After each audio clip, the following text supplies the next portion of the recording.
가버나움이란 동네에 제일 미움받는 사람 하나가 있었어요. 동네 사람, 그 도시 사람들은 이 사람을 얼굴도 보고 싶어 하지 않아요. 할 수 없어서 볼 수밖에 없지만, 그리고 이 사람은 천대받는 사람이요, 멸시받는 사람이요, 하도 욕을 많이 먹으니까 이 사람은 그 급을 따지면은 장녀와 죄인급이요, 마태라는 세리였습니다.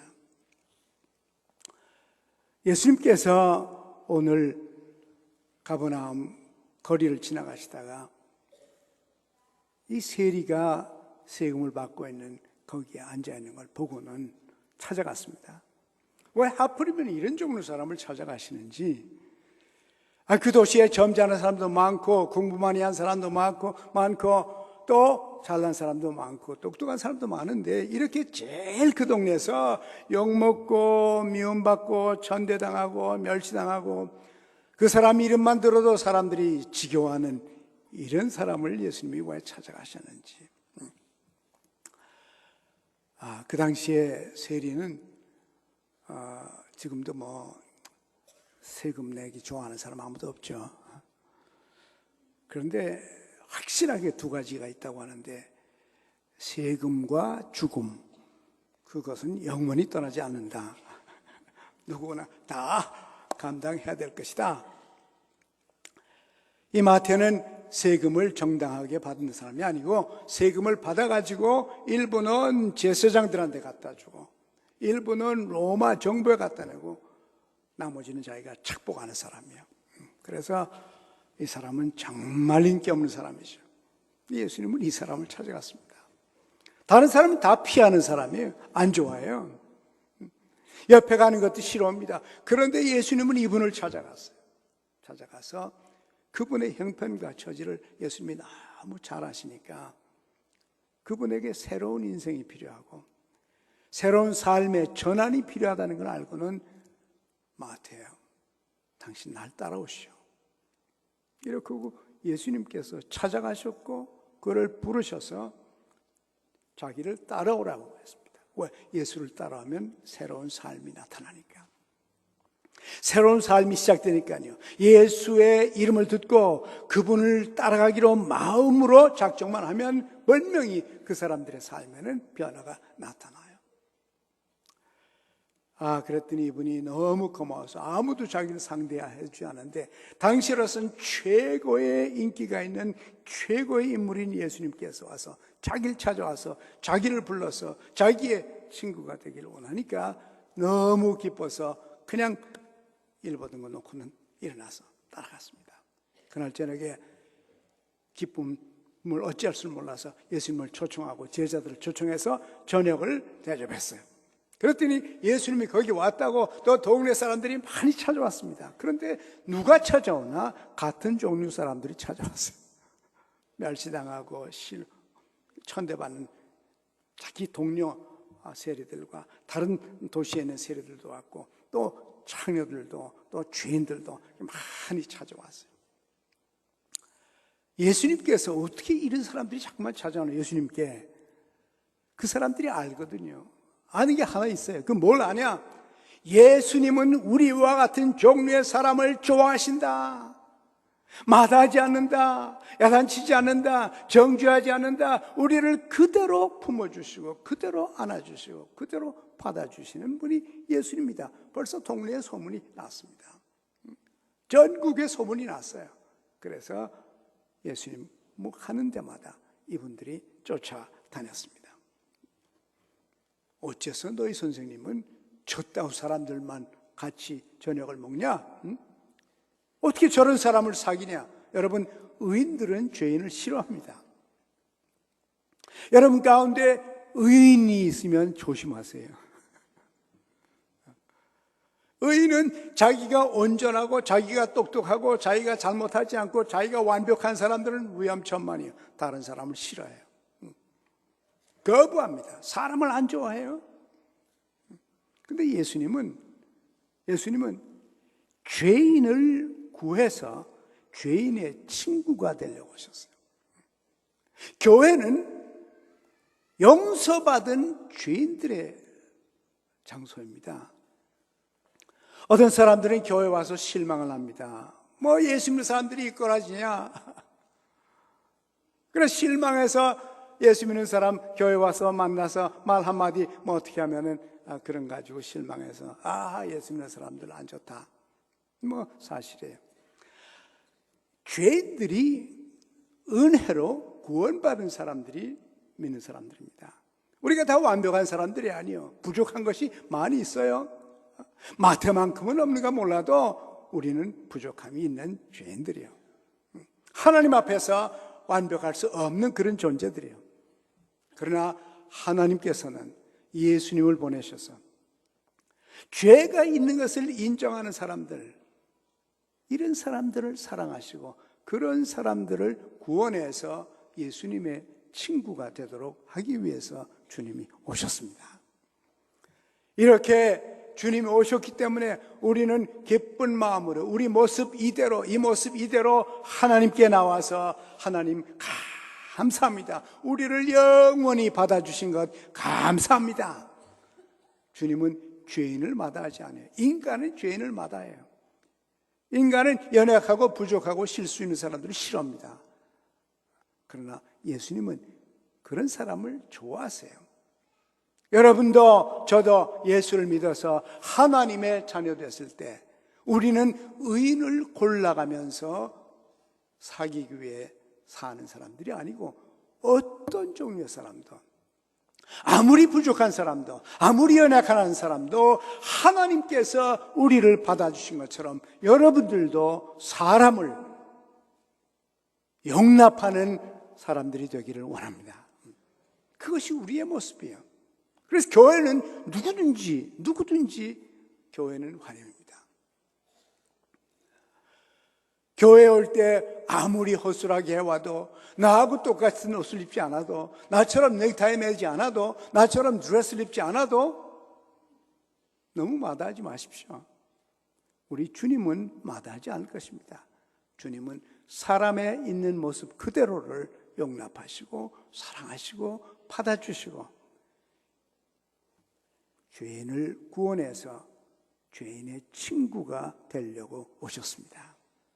우리는 하나님께 감사를 드립니다. 영원히 하나님의 아들 예수 그리스도의 친구가 되었습니다. 또 뿐만 아니라 예수님은 죄인을 구해서 친구를 삼게 오실 뿐만 아니라 예수 그리스도의 동역자를 찾아오셨습니다. 이 마테오로 날 따라오라. 앞으로 나와 함께 하나님의 나라를 확장하는데 같이 일하자. 이 동네 사람들은 천대하고 무시하고 미워하지만은 하나님은 널 미워하지 않아. 내가 새롭게 살 수 있고 앞으로 더 의미 있는 삶을 살 수 있다. 그러니까 나하고 같이 하나님의 나라를 확장하는 일을 하자.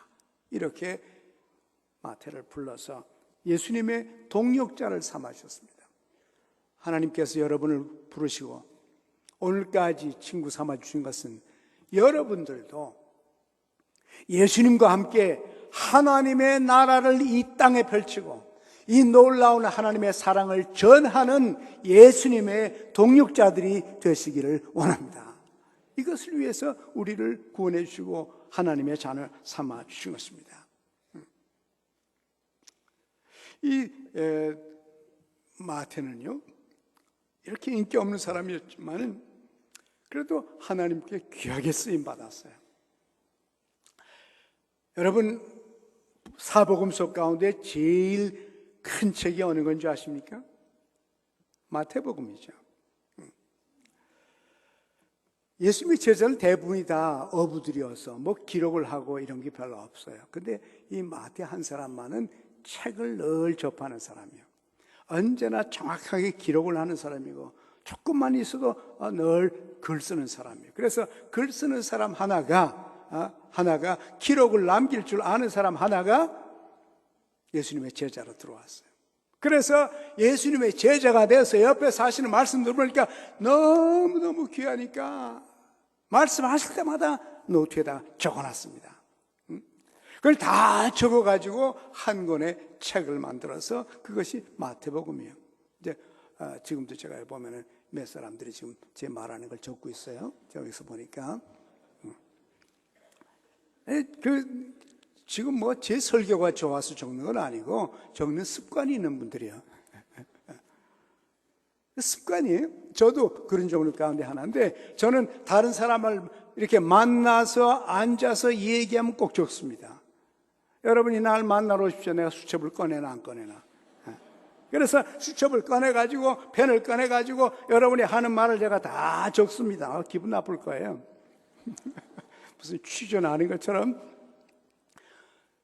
그런데 잊어버린 사람이 그렇게 말을 많이 듣는데 그걸 어떻게 기억합니까? 그래도 이렇게 적어놔야 그래도 기억나잖아요. 그래서 제가 이런 수첩이 많이 있어요. 수십 권이 딱 적어놓은 거예요.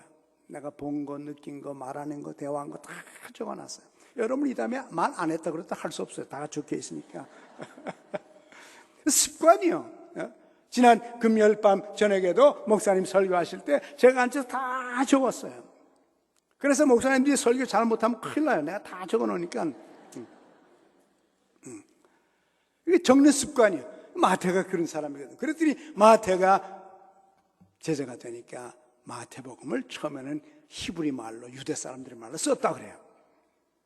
근데 지금은 그 히브리 말로 쓴 책이 없어요. 그 마태복음이 없습니다.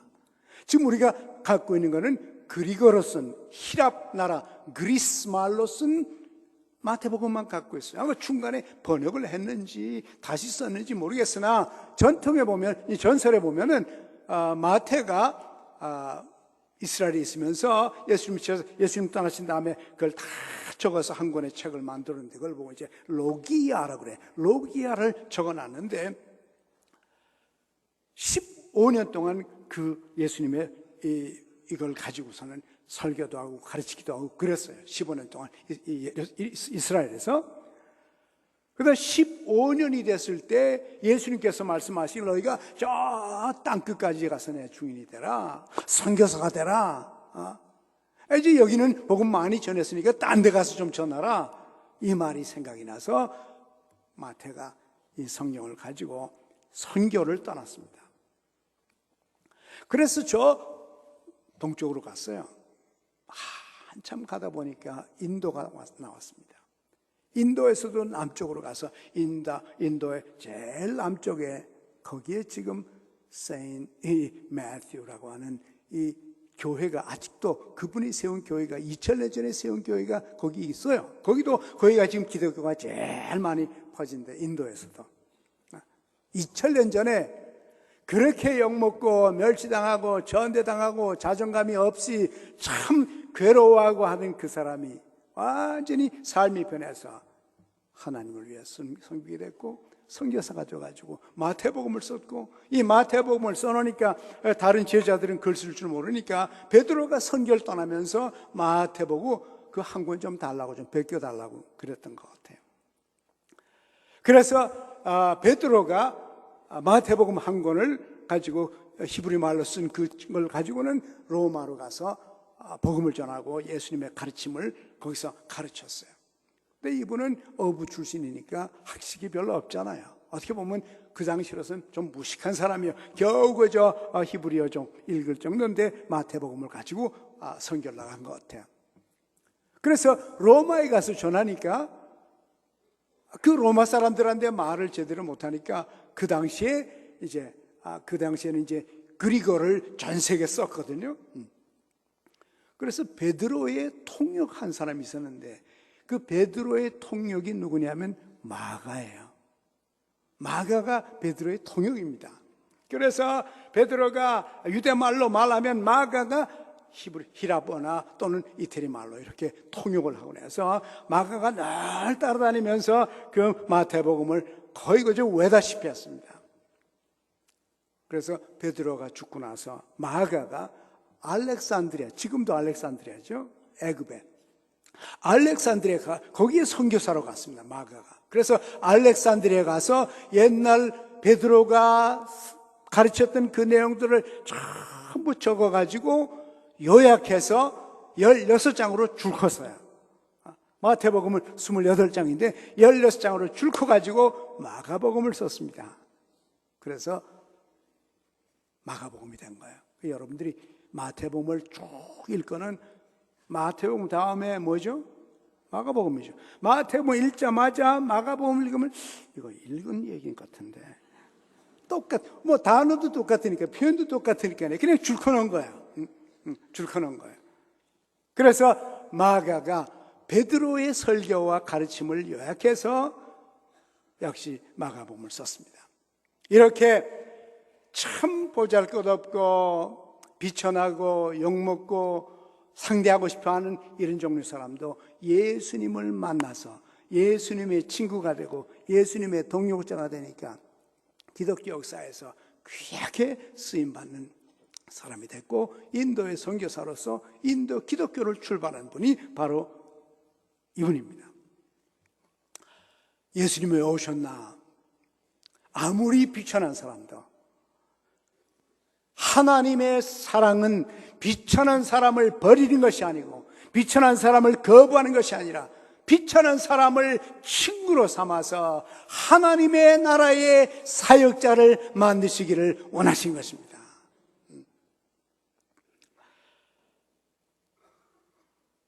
동역자를 삼아서 복음을 전하고 병든 자를 치유하고 하나님의 자비를 체험하게 하기 위하여 오셨습니다. 사람들이 왜 저런 사람들하고 상대하냐? 너희 선생님은 예수님께서 말씀하셨습니다. 예수께서 들으시고 건강한 자에게는 의원이 쓸데없고 병든 자라야 의사가 필요하다. 너희는 가서 내가 긍휼을 원하고 자비를 원치 않노라 하신 뜻이 무엇인지 배우라. 내가 의인을 부르러 온 것이 아니고 죄인을 부르러 왔노라. 여러분이 삶 속에서 나는 죄가 있다 라고 생각하면 바로 예수님은 여러분을 위해서 오신 것입니다. 여러분에게 새 삶과 새로운 의욕과 새로운 소망과 새로운 가치와 새로운 존경할 수 있는 사람으로 만들어주셔서 하나님의 동역자가 되기 위해서 불러주신 것입니다. 우리 교회에서 오늘 일부 예배 때 5분의 선교사를 파송을 했습니다. 안수하고 파송을 했어요. 감사한 일이죠. 첫 번째 카풀이 문일석 장로님 카풀이에요. 상해 중국으로 중국 사역을 위해서 우리가 임명하고 파송을 했습니다. 문일석 장로님 내외는 중국에서 CBMC 사역을 할 것입니다. CBMC는 기독교 실업인협회죠. 문 장로님이 사업가시니까 그 사업가신 문 장로님께서 중국의 도시마다 실업인협회를 조직해서 실업인들을 복음화하고 실업인들에게 힘을 주고 실업인들에게 참 이렇게 복음을 전할 수 있도록 훈련하는 그런 일을 하실 것이고 과거에도 해왔지만은 또 뿐만 아니라 찬양 사역을 맡을 것입니다. 찬양 사역은 뭐냐면 우리 교회에서 6년 전에 피아노 찬송가 경연대회를 시작하지 않았어요? 전국에서 어린 유치원 아이들부터 중학생들까지 찬송가 편곡한 것을 멋지게 치는 그런 훈련을 우리가 출발했는데 그것이 벌써 6년이 됐어요. 6년이 되다 보니까요 이것이 미국으로 번져갔습니다. 그래서 미국의 6개 도시에서 이 찬양 사역이 벌어지고 있어요. 그래서 이 어린 아이들이 집집마다 피아노를 치면서 그저 바이엘 그런 식으로 치는 게 아니라 찬송가를 치면서 피아노를 배우는 겁니다. 그것이 얼마나 인기인지 도시마다 야단이 났어요, 미국에서. 그러다 보니까 카나다가 또 가만히 있으려고 그러나요? 그래서 카나다 토론토에서 또 대회가 벌어졌고 거기에서 우리 교회에서 이민간 가정이 중심이 돼가지고 거기서도 또 수십 명이 그 대회에 참석했어요. 거기에 1등한 아이가 우리 교회 아이예요. 우리 교회 출신인데 일부 예배 때 여기를 왔습니다. 그 아이는 국민학교 6학년 때 대상을 받았던 아이인데 그리고는 부모와 함께 이민을 갔어요. 이민 가서 거기 가서도 얼마나 잘 성장을 했는지 또 거기서 1등을 했습니다.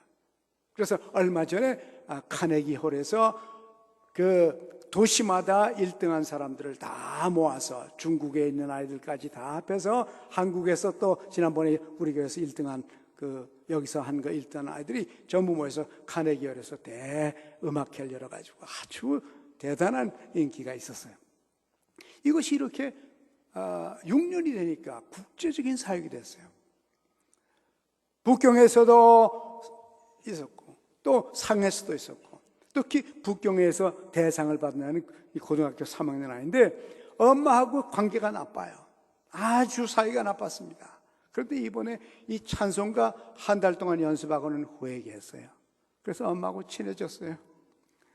눈물을 흘리고 아침마다 새벽기도 나가고 이번에 대상을 받았기 때문에 텍사스 음악대학교에 입학이 됐어요. 이렇게 하나님께 쓰십니다. 3년 전에 저희 교회에서 거기서 1등한 대상을 받은 아이들은 언니가 한 3학년쯤 되는지 그리고 그 동생이 유치원 아이인가 그래요. 둘이가 연탄곡을 했거든요. 근데 너무 잘해가지고 이 두 아이가 대상을 받았어요. 한국에서는 대상 받아서 카네기 홀에 이제 연주하러 갔는데 거기 갔다가 전국 순회하다가 저 사우스캐롤라이나에 갔더니 거기 있는 학교에서 이 아이들 보고는 어떻게 저렇게 잘할 수가 있냐. 쟤네들 유학시켜 주려니까 미국에 오라. 근데 아이들이 어린아이들이니까 아이들만 보낼 수 없잖아요. 그랬더니 거기서 그러면 부모도 같이 오라. 그래서 지금 그 아이들이 유학을 하고 있어요. 부모하고 같이 거기서 유학을 하고 있어요. 이렇게 하나님께서 이 찬양 사역을 전국적으로 전 세계적으로 지금 펼치고 있거든요. 일본, 앞으로 동남아 전부 저 남미까지 전부 이 찬양 사역이 펼치는데 이 일을 문일석 장로님께서 그 내외가 이런 일들을 감당하면서 CBMC와 또 이런 찬양 사역을 맡아서 중국에서 하게 될 겁니다. 또 한 분은 서기훈 집사님이에요. 서기훈 집사님 연세가 많으시죠? 뭐 내 나이까지 됐으니 모르지만 거의 비슷할 거라고요. 근데 이분이 선교병이 걸렸어요. 선교 바이러스에 걸리면 참 위험합니다. 한국에 못 있어요. 그래서 우리 서 집사님께서 아프리카에 갔습니다. 아프리카에 그 건축하고 뭐 그런데 선교사님들 하는 일들을 위해서 이분이 그 배관 전문가거든요. 그 엔지니어예요. 그래서 거기 가서 그 일을 다 해줬습니다. 몇 년을 다 해주고는 끝나니까 한국으로 다시 교회로 돌아왔죠. 그래서 교회 쓰려니까 못 견디겠어요. 선교하고 싶어서. 그래서 또 몽고 갔습니다. 몽고에 우리 한국 선교사들이 대학을 지었는데 그 대학에 건물하는 그걸 다 하셨어요. 또 끝냈습니다. 다시 돌아오셨어요. 이번에는 캄보디아로 가십니다.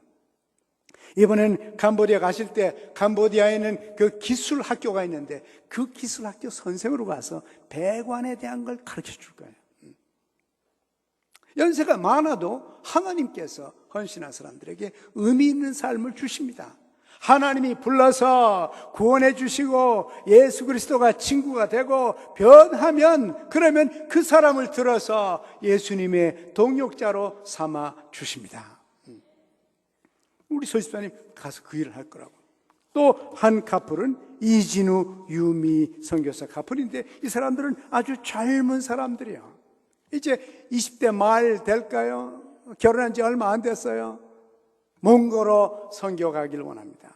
그래서 그동안 훈련받았고 이제 몽고 현지인 사역과 양육을 일을 할 것이요. 거기 이제 외국어 학원이 있는데 우리 교회 선교사가 세운 학원이 있어요. 그래서 그 학원에 가서 돕고 몽골 유치원을 가서 도울 겁니다.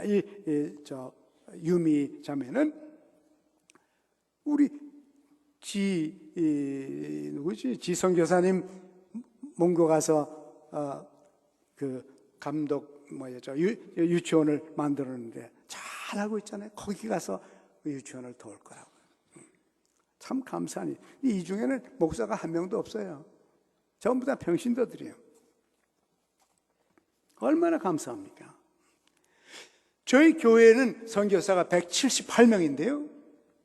이제 오늘 5명이 합해서 174명이 되는데 그 173명 가운데 목사는 41명밖에 없어요. 나머지 137명은 다 평신도들입니다. 자기 직장이 있었고 자기 재주가 있었고 자기의 전문 분야가 있었던 사람들이 그 전문 분야를 가지고 벌써 이제 이 평신도로 가는 사람들 간에 많은 분들이 연세가 드신 분들이에요.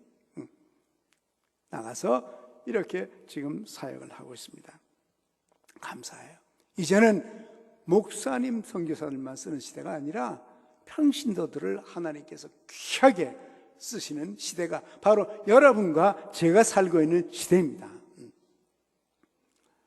이번에 제가 키르기스탄 갔다 왔죠. 그 키르기스탄 선교사 수련회를 갔는데 150가족이 있었어요. 아이들까지 합해서 250명 있는데 지난 1년 동안에 30가정이 더 왔대요. 키르기스탄 어디 있는지 여러분 잘 모르죠. 저도 몰랐어요. 제 딸이 거기 갈 때까지는 몰랐어요. 키르기스탄이 있는지. 근데 가보니까 조그만 나라예요. 땅덩어리는 우리 한국하고 남북을 다 합한 것 같은데 인구는 겨우 부산 인구예요. 500만.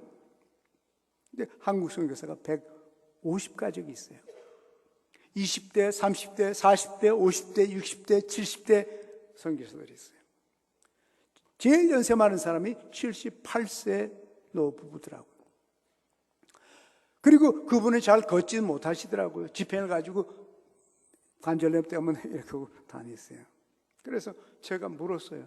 무슨 사역을 하시나요? 여기에는 조선족 고려인들이 3만 명이 있는데 그 중에 노인들이 많답니다. 노인들은 아직 한국말을 한다는 거예요. 그런데 그 사람들에게 복음을 전할 사람이 없어서 우리가 왔습니다.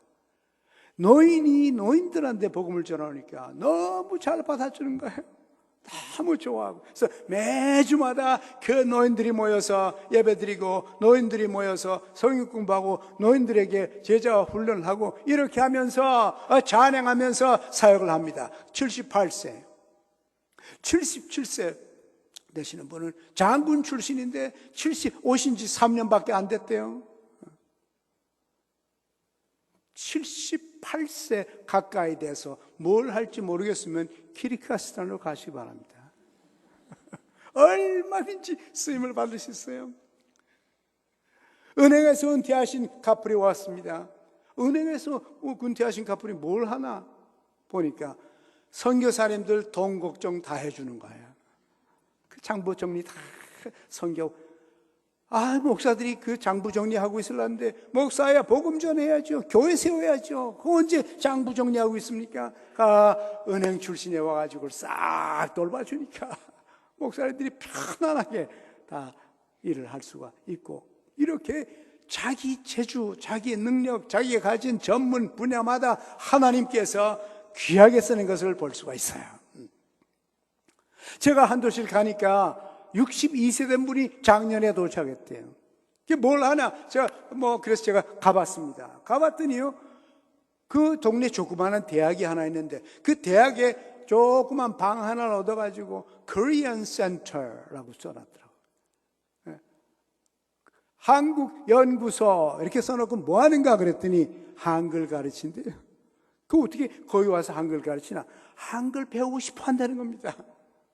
요새는 한국이 인기라서 한국 물건 사고 싶고 한국 한번 가보고 싶고 몇 사람이 그러다고 한국에 좀 갔으면 좋겠다. 비자가 안 나온다고 한국 좀 갔으면 좋겠다고. 그래서 한국말을 배운 사람들은 한국 회사에들 들어가서 다른 사람보다 몇 배의 월급을 받는 거야. 한국말 아니까. 그래서 한국말을 배우고 싶다. 외국어를 가르치는데 러시아어 그 다음에 한국이래. 러시아가 아니라 영어 다음에 옛날에 러시아어인데 지금은 영어 다음에 한국이랍니다. 최근에 와서 중국어가 들어가는데. 그래서 62세 된 분이 한글 가르치고요. 또 뭐 가르치나? 컴퓨터 가르쳐요. 이분은 엔지니어 출신이에요. 그래서 컴퓨터를 잘 아니까 이분이 컴퓨터를 한 10대 갖다 놓고는 그 대학생들 컴퓨터를 가르치는 거예요. 할 일들이 많더라고요. 여러분이 경험 있는 것은 전부 다 쓰임을 받을 수가 있어요. 평신도 선교는 1년 단기, 2년 중기, 3년 이상이면 장기예요. 1년이든지 2년이든지 3년이든지 여러분도 인생의 후반부를 생각하면서 하나님 앞에 기도하고 세계 선교를 위해서 1년이든지 2년이든지 3년이든지 여러분의 인생에 의미가 있도록 귀하게 쓰임받게 되기를 원합니다. 얼마든지 쓸 수 있어요. 쓰임을 받을 수 있어요. 어느 분은 뭐 하냐고 그래. 그분이 65세인데 뭐 하냐고 제가 물었어요. 무슨 사역을 하니까 자기는 수지침 사역을 한대요.